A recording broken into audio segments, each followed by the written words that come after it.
Vanessa Ballan aveva già assieme al suo compagno un bambino di 5 anni e adesso aspettava un altro bambino, era incinta di 3 mesi. Sì, non sono sicura di quanto tempo perché non... però sì, si sapeva al lavoro che era andata via per maternità. Quindi era a casa adesso in questo periodo per maternità. Sì, sì, Da quanto tempo è che non la vedeva? 3 settimane più o meno. Io sono arrivata a casa da lavoro e mi è stato detto, c'è stato un omicidio oggi e sono andata subito a cercare e ho visto che era lei. Era lei. Tra l'altro diceva anche proprio poco fa che il marito veniva a prenderla tutte le sere. Sì, non tutte le sere, però molte sere quando finivamo alle 7:30 c'era lui col bambino che l'aspettavano in macchina. Quindi una famiglia tranquillissima. Sì, sì, sì. E Vanessa Ballan, lei ha detto che era una donna radiosa, una donna solare. Come la descriverebbe oltre a questo? Molto simpatica, e ci faceva ridere un po' a tutti, sì, aveva un bel caratterino. Sì, Non ci sarebbe mai pensato a una cosa del genere. no, mai, Mai pensato che qualcuno potesse aver così tanta cattiveria nei suoi confronti. no, mai, mai. Una famigliola veramente a posto, per bene, insomma ero molto felice anche per loro.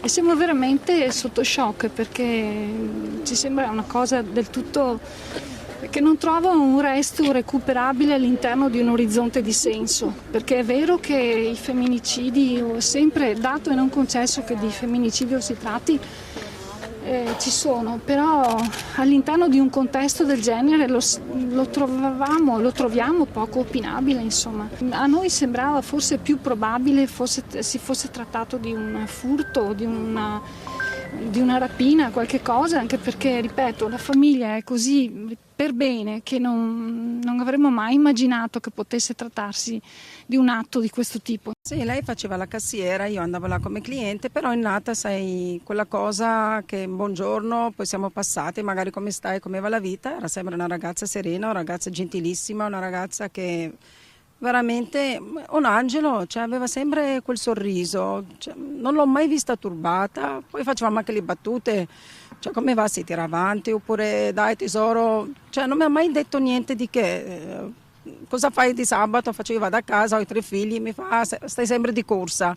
Oppure se mi mancava un prodotto era sempre disposta ad andare a vedere magari se c'era in offerta oppure che mi serviva un prodotto che non lo trovavo, cioè mi indicava il riparto.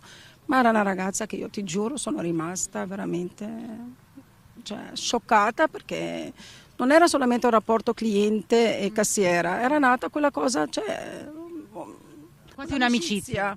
cioè ogni volta che la vedevo oppure che passavo solamente a prendere una bottiglietta d'acqua era là alla cassa, io pure se c'era un'altra cassa facevo le 2 parole con lei e lei era sempre serena, cioè non lo so cosa è successo, Cosa può essere successo secondo lei? non abbiamo mai parlato della sua vita, però lei era, cioè non la vedevi che era nervosa, che era io cioè, avrò vista un mesetto fa, ma 15 giorni fa, cioè quando vado ogni volta che la trovavo era una ragazza che non, cioè, facevamo le solite chiacchierate d'amiche.